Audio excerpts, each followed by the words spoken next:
고영환 교수님 모셨습니다. 어서 오십시오. 안녕하십니까. 네. 아, 요즘 강적들 잘 보고 있습니다. 잘. 고맙습니다. 저도 TV조선에서 방송 많이 했었는데 제가 이제 TV조선 다 잘리는 바람에 네. 오래간만에 이렇게 뵙겠네요. 네, 저도 오래간만에 뵙습니다. 네. 아이고 우리 교수님은 뭐 방송도 방송이지만 지금 연구 활동하시느라고. 예. 네. 제가 이제 91년도에 예. 한국에 와서 92년부터 국가안보전략연구원, 예. 국정원산하연구원에서 27년 동안 북한 연구를 그렇죠. 했고, 뭐 지금도 그렇죠. 북한 연구를 하고 예. 있고, 강의도 하고 있고, 네. 방송도 하고 있고, 뭐 그렇습니다. 북한에서 이제 외교관으로 활동하시다가 이제 탈북을 하신 거기 때문에 최고위층이고 또 외교관이셨기 때문에 그 북한의 이제 국제 정세 이런 건 뭐 누구보다도 잘 알고 계시죠. 태영호공사의 선배 되시죠? 그렇죠. 제가 북한 외교관, 탈북 외교관 1호고. 1호고. 그래서 이제 김정일 당시 국방위원장이 이제 예. 저희 가족을 다 착살내 버리라 그래서 저희 뭐 어머님, 형님 다 수용소 가서 다 돌아가셨고. 아이고. 그래서 마음이 아프고요. 이제 질문에 대답하면 태영호공사는 같은 고등학교 외국어 학원이라고 있거든요. 외국어 학원, 예. 전 불어과, 그 예. 친구는 영어과. 예. 7년 후배고요. 예. 외교부도 저 7년 후배고. 한국에 들어온 거는 한 20몇 년 후배고. 예. 다 후배입니다. 강명도 교수도 외국어과 아닙니까? 저희 3년 후배입니다. 3년 후배고. 같은 불어과고. 불어과고. 예. 다 그렇게 이제 네, 나이 돼 거기서 있습니다. 이제 제일 선배님이시네. 외국어 학원에서 외국 학원이 차관급 이상의 그 자녀들만 갈 수 있거든요. 그리고 아주 특이한 경우에 한 국장급, 부국장급 네. 정도가 들어오는데 네. 대다수가 이제 상급 이상이고. 그렇죠. 그리고 북한에 2개의 명문학교가 있는데 네. 남산고급중학교 김정일이 나왔고 네. 이제 김정일의 다른 김평이랑 네. 나왔던 학교가 남산고중. 그리고 남산 고중이라는 건 남산 고급중학교. 아, 고급중학교에 그 고중이라고. 고중이라서 남산 고중이라 그래서 그게 1번. 네. 그다음에 2번이 이제 평양 외국어 학원. 네. 그게 이제 뭐 우리 학급에도 이제 박성철 전 부주석 아들 저희하고 네. 한 학급이었고 네. 한 학급이 한 10명 됐는데 네. 그냥 뭐 저희 아버지가 개성시민회는 위원장을 했거든요. 요 바로 앞에. 네. 그게 이제 차관급 대우를 받았는데 그렇지. 우리 아버지가 그중 낮은 급에 속하는 그렇게 예. 고위급자들만 다녔고요. 태영호공사는 뭐 외교부에서는 제가 못 봤습니다. 왜냐하면 외교관들이 3년 나가 있고 3년 들어오고 이렇게 돌지 않습니까? 네. 같은 주기로 도는 사람들은 다 잘하는데 같은 주기로 안 도는 사람은 잘 몰라요. 그러네. 내가 본부에 있을 때 외국에 나갔던 사람, 네. 내가 외국에 나갔을 때 본부에 있던 사람, 요게 거의 같은 주기로 돌거든요. 예. 그래서 잘 몰랐고요. 뭐 이름은 많이 들었고요. 네. 그리고 뭐 태호공사 저는 전략연구원의 부원장을 했고 예. 자문연구위원을 해서 연구원에서도 같이 일을 했고요. 물론 뭐 2017년, 2018년에 다 나오긴 했지만 뭐 그거는 이제 후에 기회가 있을 때 따로 말씀을 드릴 기회가 있을 것 같고요. 북한에서 외교관은 굉장히 그 대우를 잘 받나요? 어떻게? 월급을 달러로 받는 거의 유일한 직군이라고 보시면 되는 거죠. 그러니까 100% 받아야 하면 뜯기고 받아요. 어떻게 되는 겁니까? 아니 월급을 어. 100% 달러로 받습니다. 100%. 달러로 받는데 거기서 이제 물론 당비 제하고 네. 북한에서는 공제한다 그러지 않고 제한다 그러는데 제한네. 뭐 당비 제하고 충성이 자금 제하고 뭐 두루두루 제해서 지금 아마 참사관급시 받는 게 한 달러로 한 600불 정도? 600불. 그러니까 우리 한으로는 한 70만 원. 70만 원. 그러니까 88만 원 세대라 그러는데 88만 원 세대도 못한 거죠. 야, 진짜 열악하구나. 네, 진짜 그 열악합니다. 외교관이 그 정도밖에 못 받으니까. 그런데 반대로 어떻게 생각하시면 되는가 하면 북한이 2,500만 네. 있지 않습니까? 저는 북한에 있을 때 어떤 생각을 우리 외교관들이 얘기했는가 하면 우리보다 잘 사는 사람이 2,500명밖에 안 된다. 2,500만 명 중에서 2,500명. 명. 2,500명의 외교관이 들어간다. 그러니까 0.001%의 상위 계층이다. 상위 계층이네. 왜 그렇게 이야기를 하는가 하면 달러를 받아가지고 그걸 블랙 마켓 가서 바꾸면 네. 돈이 엄청나게 커져요. 그걸 가지고 이제 국영상점에 가서 사면 네. 한 달치 월급 가지고 1년, 2년도 먹고 살 수 있거든요. 그러니까 뭐 예를 들어서 뭐 하이네켄 맥주든가 뭐 어떤 맥주를 가지고 그다음에 이제 소고기 같은 거 사가지고 들어가면 다들 이렇게 부러워하는. 그래서 거기서는 이 이 사람이 느끼는 게 상대적이라 그러지 않습니까? 그렇죠, 맞아요. 거기서는 저희 집에 그 최신부 장관도 저희 집에 초청을 해서 왔댔거든요. 네. 장관인데 제가 그 장관 집에 갔었고, 근데 네. 그 집에 가니까 용성 맥주를 먹고 어. 평양술을 먹었는데 우리 집에 왔을 때 제가 조니 워커라는 위스키를 대접을 예. 하고 서불고기를 대접을 하니까 어. 네가 어떻게 외교부 과장이 어. 장관보다 이렇게 더 잘 살 수가 있느냐, 이 나쁜 놈들아, 이렇게 이야기를 했던 적이 있거든요. 아, 그 정도로. 그러니까 거기서는 그렇게 아주 선택되고 가족을 데리고 유일하게 외국을 나갈 수 있는 직군이기도 하고, 그러니까 좀 거기서는 북한 말로 시뜨게 한다 그러죠. 우쭐해서. 아. 우쭐해서 다녀요. 네. 근데 제가 한국에 와서 저도 그렇게 잘 못 사는 사람은 아닌데 네. 제가 상위 10%에 들어갈까요? 못 들어갑니다. 저 그냥 상위 한 40%, 50% 정도에 들어가는 것 같은데 그건 상위라고도 할 수 없고 네. 그냥 중간 정도인 것 같은데 중산층. 근데 북한에서는 최상층. 아. 그래서 직급으로 떨어졌습니다. 근데 뭐 마음상으로 편안하니까. 아, 그렇죠. 네, 그게 훨씬 좋죠. 아니 근데 그렇게 대접을 말하자면 우쭐한 대접을 받는 북한의 외교관이었는데 네. 역시 그 탈출하신 거는 그 체제 자유 이런 겁니까? 가장 중요한 거는 동구권 붕괴가 가장 큰 영향을 줬어요. 그러니까 동서독 통일이 이루어지는 걸 보고 뭐 루마니아 같은 데서 인민봉기랑 이루어지는 걸 보면서 네. 아 이거 얼마 못 가겠다. 이 세계적 흐름이다. 아. 러시아, 소비에트 연맹, 그러니까 세계 육지 면적의 6분의 1을 가지고 있던 게 소련이라 그랬어요. 그렇죠, 맞아요. 가장 큰 땅덩어리를 가지고 있는 엄청났죠. 아시아에서부터 유럽까지. 네. 그런 러시아도 70년 동안 혁명을 하고 항복을 했는데 네. 못하겠다. 그래가지고 바꾼 거 아닙니까? 예, 그렇죠. 그때 많은 외교관들이 울었거든요. 아, 우리가 저 70년 동안 견뎌온 러시아, 소련, 그리고 사회주의 어머니 조국, 그리고 제1의 군사 강국이 저렇게 무너지는데 우리는 2,500만. 아. 그리고 생활 수준은 거의 케냐, 우간다 수준. 네. 남쪽에는 우리보다 훨씬 잘 사는 남쪽이 있고, 미국이 있고, 일본이 있는데, 우리가 과연 사회주의를 지켜낼 수 있을까? 이게 굉장히 큰 충격으로 다가와서, 러시아 붕괴하고 동서독 통일되는 날 북한 외교관들 많이 울었습니다. 이게 결국은 우리가 못 견디겠구나. 이런 생각을 했거든요. 그러다가 이제 결정적인 계기로 된 거는 제가 말을 잘못했습니다. 말을 루마니아 차우셰스크 대통령이 김일성하고 가장 친했는데 네. 차우셰스크 대통령이 죽는 사형당하는 걸 프랑스 앙텐 듀에라고 하는 텔레비전이 제일 먼저 방영을 했는데 네. 그걸 보면서 저 딱 한마디 했어요. 우리나라에서 저런 일이 일어나면 안 되는데 그랬는데 우리 대사관에 와 있던 국가안전보위부 파견관이 어떻게 말을 돌렸는가 하면 참사관 고용한 위대한 수령님도 차우셰스크 대통령처럼 처형당할 수 있다고 발언함. 오. 대책 요함. 이래가지고 북한에서 3명이 떠났어요.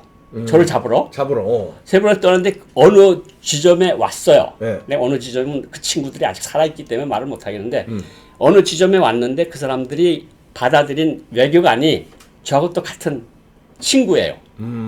그 친구가 저한테 전화를 걸어준 거죠. 아, 긴급하게. 그러니까 빨리 그냥 어떻게 도망가라. 이야기를 하는 건 도망가라는 이야기는 못하죠. 못하니까 아, 내일 아침에 거기에 에어모를 타고 손님이 간다.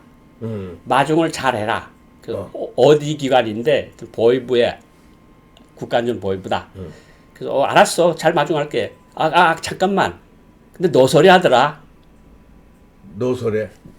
너 고용한 소리 하더라. 고요한 소리 하더라. 그러니까 내가 그 전에 뭔가 수상한 움직임들을 봤었거든요. 날 잡으러 온다는 귀띔을 해준 거예요. 귀뜸을 해준 거네. 야, 그분 고마운 분이네. 고마운 분이죠.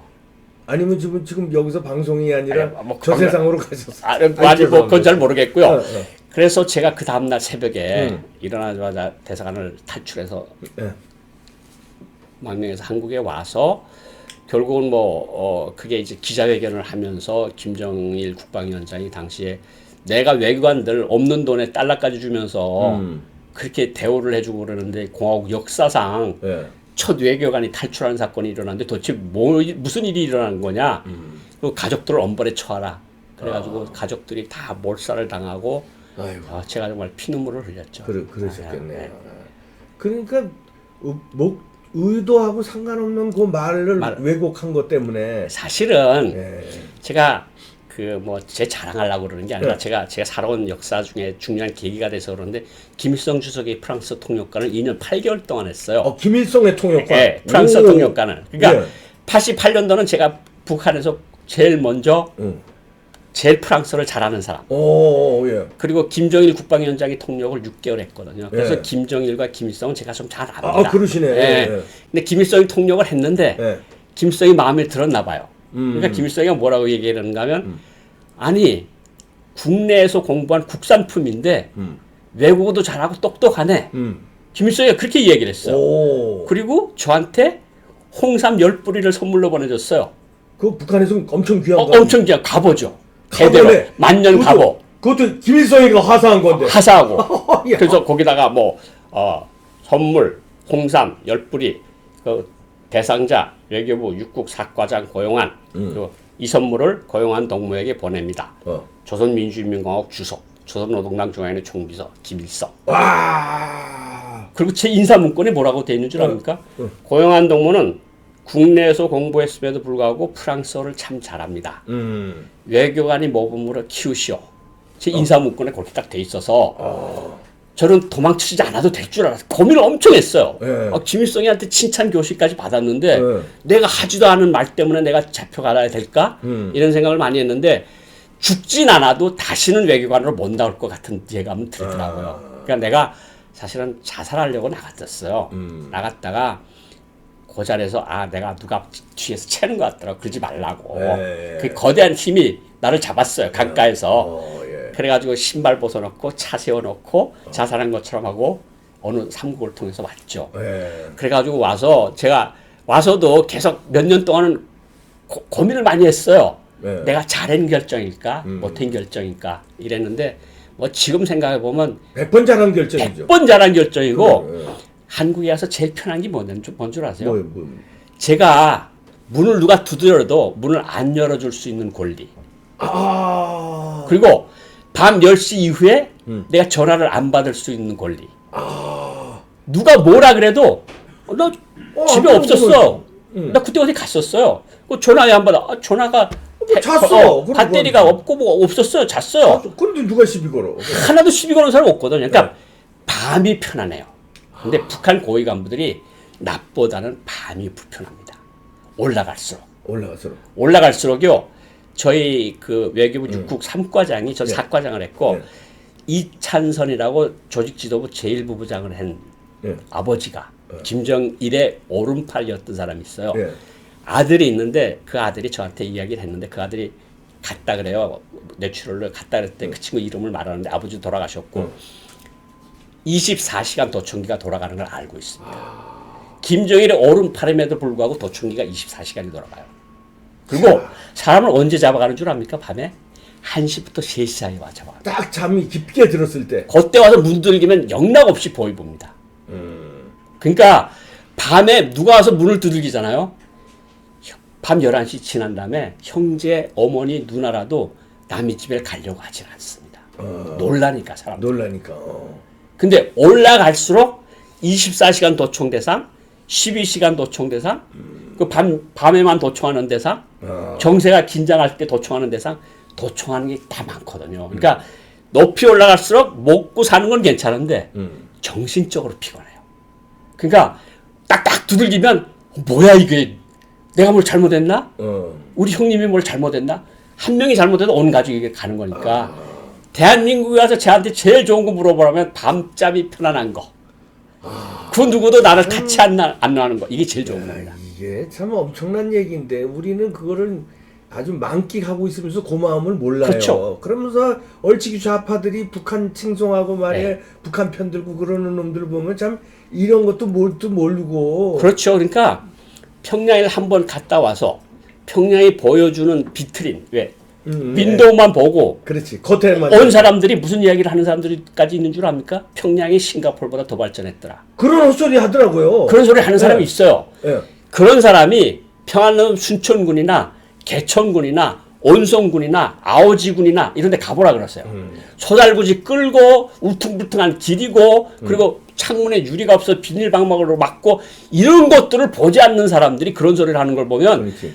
정말 선무당이 사람 잡는다고 맞아요. 네. 자, 그래서 이제 북한 실정 얘기는 좀 이따 하고 네. 우선 그 김일성의 통역관이셨고 네. 김정일한테도 이제 만나봤고 그래서 그 우리 고영한 교수님이 본 김일성은 어떤 사람입니까? 김일성은 물론 부정적인 측면이 많습니다. 제가 부정적인 측면은 여기서 우리가 한국에서 다 너무 아니까. 다 아니까. 근데 긍정적인 측면은 어떤 면에서 찾아볼 수 있는가 하면요. 자기가 부리는 사람들에 대한 어떤 약간 부드러운 감이 있어요. 그러니까 저도 선물 탔다 그랬잖아요. 그러니까 예. 그리고 행사 요원들 같은 거 이제 행사를 하고 통역을 할 때 대통령 통역할 때 저희들 밥을 못 먹습니다. 밥은 똑같이 나오는데 밥을 안 줘요. 밥 못 먹어요. 왜 입에 물고 있을 때 김일성이가 뭐라 물으면 바로 통역을 바로 되니까. 얘기되니까. 그런데 김일성이는 저녁에 우리가 행사 다 끝나고 11시쯤에 초대서라는 데를 들어가면 김일성이 나왔던 상에 똑같은 음식이 나옵니다. 통역관한테도 그렇게 먹고 자라고. 그리고 이렇게 무슨 행사가 있을 때 있잖아요. 예. 이제 간부들 앞으로 쭉 지나가잖아요. 예. 뭐 박성철 부수석 유명한 네. 발산 출신 뭐 그렇지. 박성철 부수석. 내가 장가 가라고 아가씨를 하나 내가 방송이니까 뭐 좀 네, 그런데 네. 아가씨를 한 명 이제 소개를 해줬는데 사실은 뭐 김일성이 말은 붙여줬는데 예. 근데 40년 차이에요. 오. 부인하고 나이 나이 차이가 요새 신혼살림 재미나? 아유 뭐 깨같이 잘 살고 있습니다. 그분이 벌써 70살이 넘었는데 그때 그럼 잘했어. 그럼 우리한테 와서 70살 할아버지한테 30살 30살짜리를 붙여준 대학 거네. 교수를 붙여준 야, 거죠. 그리고 뭐 그런 것들을 잘해요. 김일성이가 자기 전우들에 대해서. 그리고 저한테 같은 데 와서 악수하고 예. 왜 그렇게 말랐어? 감기 걸렸어? 이렇게 물어봐요. 오. 그게 하늘과 같은 신이 물어보니까 감동스럽잖아요. 그렇겠네. 눈물도 나오고. 예. 근데 조금 더 뒤로 가서 말하면 김정일 위원장을 제가 6개월 네. 동안 했거든요. 김정일 또 김정일 위원장은 악수를 한 번도 한 적이 없습니다. 저희들하고. 통역관들하고 뿐만 아니라 간부들하고도 들어오면 딱 뒷짐지고 걸어와요. 그리고 자기가 의자에 앉거든요. 네.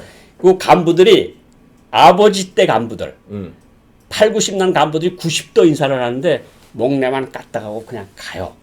건방지구만. 그리고 아버지 앞에서 네. 담배를 피우는 유일한 사람. 김일성 앞에서. 김일성이는 야. 김정일이가 그랬어요. 김일성 앞에서 네. 담배를 피우지 말아라. 김일성 건강을 이거 옛날 처음에 왔을 때 이거 저 고향 교수예요? 예. 이게 뭐냐면 제가 한국에 와서 찍은 사진인데 제가 그때 지금 제가 65kg인데 네. 48kg. 제가 완전히 엄청 말랐네. 제가 딴 2달 사람 동안 같아요. 완전히 죽다 잠도 살았지. 죽다 살았고 밥도 못 먹고 잠도 못 자니까 10몇 킬로가 줄어든 거예요. 그래서 제가 피저씨 같은 얼굴로 온 거예요, 한국에. 이게 지금 제가 한국에 왔을 때 모습이고요. 그리고 김정일 위원장은 제가 보건대는 뭐랄까 그냥 한마디로 재수가 없다. 재수 없구나. 그러니까 건방지고 담배를 아버지 앞에서 피우는 사람이 한국 정서에 안 맞잖아요. 아버지 아니, 앞에서 일반 아버지라도 그런데 수령님 앞에서 근데 수령님 앞에서 담배를 피우는데 그 담배 연기가 그대로 수령님 코로 들어가요. 근데 가만 놔둬요? 가만 놔둬요. 그 사람이 실권을 쥐고 있을 때니까. 그렇지. 김일성은 이미 힘이 빠졌고. 힘이 빠졌고 김정일이가 인사권을 쥐고 있을 때니까 그 누구도 말하는 사람이 없어요. 그리고 그냥 밤낮 그냥 쪼는 욕만 계속 뭐 외교부가 정신이 덜 들었다. 외교부가 왜 이렇게 정신이 없게 행동하느냐. 계속 욕만 먹는 교시만 해요. 근데 김일성이는 외교부 때 외교부 사람들 일을 참 잘합니다. 그럼 또 충성이 결의돼 가지고 막 그러거든요. 그리고 김일성이는 약간 인간 됨됨이가 돼 있다. 그리고 왜 여기서 한국 사람 만나고 외국 사람들 만나잖아요. 그러면 외국 사람들한테 그런 얘기를 하거든요. 대통령이 왔어요. 부르키나파소라는 나라 대통령이 왔는데 당신 다리 줬는데 다리가 왜 그러냐? 이거 비행기에서 낙하산 타고 떨어지다가 군대 때 다쳤습니다. 오늘 회담하지 말고 내가 내 주치 의사를 보내줄 테니까 치료 다 받고 검진 받고 치료 대책 세운 다음에 나하고 면담을 합시다. 부르키나파소 대통령 울었어요. 내가 수십 개 나라를 다녔지만 김일성이 같은 사람 처음 봤다. 내 김일성이를 칭찬하는 소리가 아니고 김일성이 나쁜 측면을 한국 분들이 너무 잘 알아요. 6.25 전쟁도 일으켰고 뭐 후대 세습도 시켰고 다 나쁜데 그래도 인간적인 측면에 있다는 말을 제가 하고 싶어서 하는 거고 근데 김정일이는 그런 면도 없다. 그런 면도 없고 그냥 그 예를 들면 어떤 건가 하면 간부들한테 나이 든 간부들인데도 왜 나한테 인사하는 모습이 그렇습니까? 그 간부가 한 30세 위에요. 근데 인사를 90도로 해야 되는데 한 70도 인사를 한 거야. 야. 그러면 왜 인사하는 방법이 본때가 그게 뭡니까? 그렇습니다. 정말 김일성이 김정일이 그랬고 뭐 그래서 저희들이 처음에 김일성이가 그래도 제일 북한이 좋을 때 나라를 통치하는 거 아닙니까? 60년대 70년대는 한국보다 나았거든요. 72년까지 북한이 더 그렇죠. GDP 1인당 GDP가 더 높았어요. 그게 높은 이유가 김일성이가 잘해서가 아니고 소련이 그때 53년도에 지금 돈으로 10억 달러를 무상원조 준 거예요. 그러니까 지금 돈이 아니라 그때 돈으로. 그러니까 지금으로 한 1,000억 달러 정도를 준 거예요. 돈이지, 그럼. 그 중국이 10억 유안을 주고 동구권 나라들이 지원한 거를 쓰고 한 게 72년까지 썼다는 소리예요. 그러네요. 그때는 배가 고프지 않았거든요. 그 지하재원 캐서 막 팔고. 그런데 김정일이 들어서면서부터 그게 이제 돈이 종잣돈이 말랐고 김정일이가 이제 이상한 짓을 많이 했어요. 뭐 김일성이를 신의 지위에 올려놓고 김일성 동상 20m짜리 만들고 뭐 각도 소지지마다 박물관 만들고 뭐 개선문 만들고 주체사상탑 만들고 온 나라가 한 10년 동안 정신없었거든요. 72년부터 82년까지. 그걸 하면서 후계자 지위를 공고히 하는 거 아닙니까? 그러니까 북한 사람들 머릿속에는 뭐가 들어가 있는가 하면 김일성이는 좋은 사람, 김정일이는 나쁜 사람. 그러니까 김정일이가 돼서 김정은이가 또 됐잖아요, 죽고. 김정일이보다 나쁜 사람이 있을까? 했는데 더 나빠. 더 나빠. 왜냐면 정원이는 아버지보다 더 포악해. 더 공포 정치야. 더 포악하죠. 한 200명 이상의 차관급 이사를 6년 동안에 처형을 했으니까 얼마나 많은 사람을 죽였습니까? 그러니까 이게 끝날 거라고 생각을 했는데 점점 더 지독한 사람이 나오니까 북한 사람들 자체가 아니 도대체 우리나라는 언제까지 이러면서 살아야 되는 거야?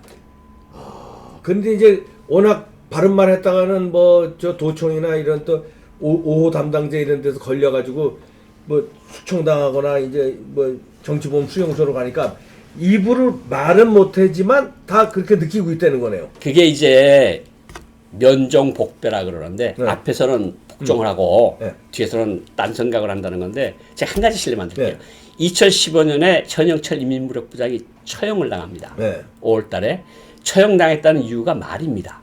러시아를 방문하고 돌아와서 김정은한테 보고를 했는데 갔던 일이 잘 안 됐어요. 그건 구체적으로 이제 후에 시간이 되면 말씀드리겠는데 그러니까 김정은이 질타를 했을 거 아닙니까? 집에 저녁에 들어왔어요.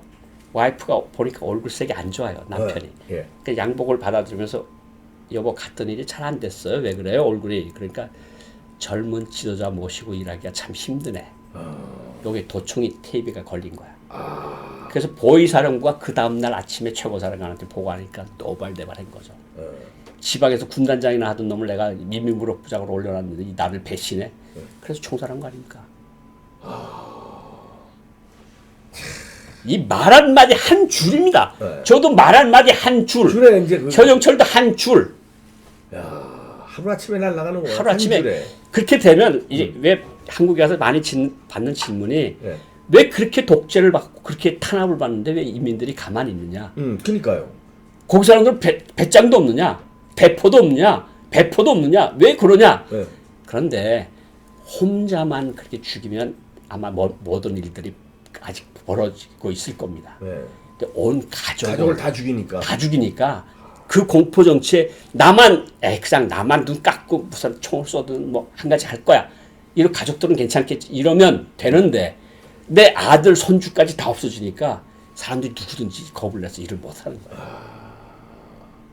그렇겠네요. 3대를 멸종을 시키니까. 잔인한 놈들이다 진짜. 진짜 잔인하죠. 그러니까 움직임도 하지는 못하네. 그렇죠. 움쩍을 못하는 거죠. 그렇죠. 한 3족을 멸하는데 겁이 나서 누가 하겠습니까? 보면 누가 3족을 아버지와 아들 말이 됩니까? 그게 안 되는 거죠. 그냥 순응하고 사는 수밖에 없지. 그러니까 이제 군 장군들도 그냥 딱 바짝 얼어가지고. 비올 때 그냥 피 쫄쫄 오는데 군복이 거기다 종이장 들고 받아 쓰잖아. 이게 다 젖는데도 받아 쓰는 흉내를 하는 건 뭐냐면 적자 생존이라는 말도 여기서도 있던데 적자는 죽거든요. 그러니까 받아 적는 신용을 하는 거야. 이 펜으로 쓰면 비가 맞아도 다 젖었는데 이게 써지겠습니까? 그래도 군복 다 젖어도 쓰는 거야 받아서. 아이고 참. 그러니까 김일성은 이제 좀 그래도 뭐 살인마고 전쟁을 일으키고 뭐 이렇게 했지만 그래도 간부들한테는 이게 인간적인 면이 있었는데 김정일이는 포악하고 아주 인간적인 면으로 싸가지 없고 이 정은이는 이건 더 아주 악질이고 뭐 더 그냥 포악하고. 제가 어떤 말이라고 붙여쓰기는 좀 그런데 어느 군을 연상하시면 됩니다. 연산군. 그냥 그 정도로 아주 이거 담배 이거 다 꼬나물고. 그렇죠. 자.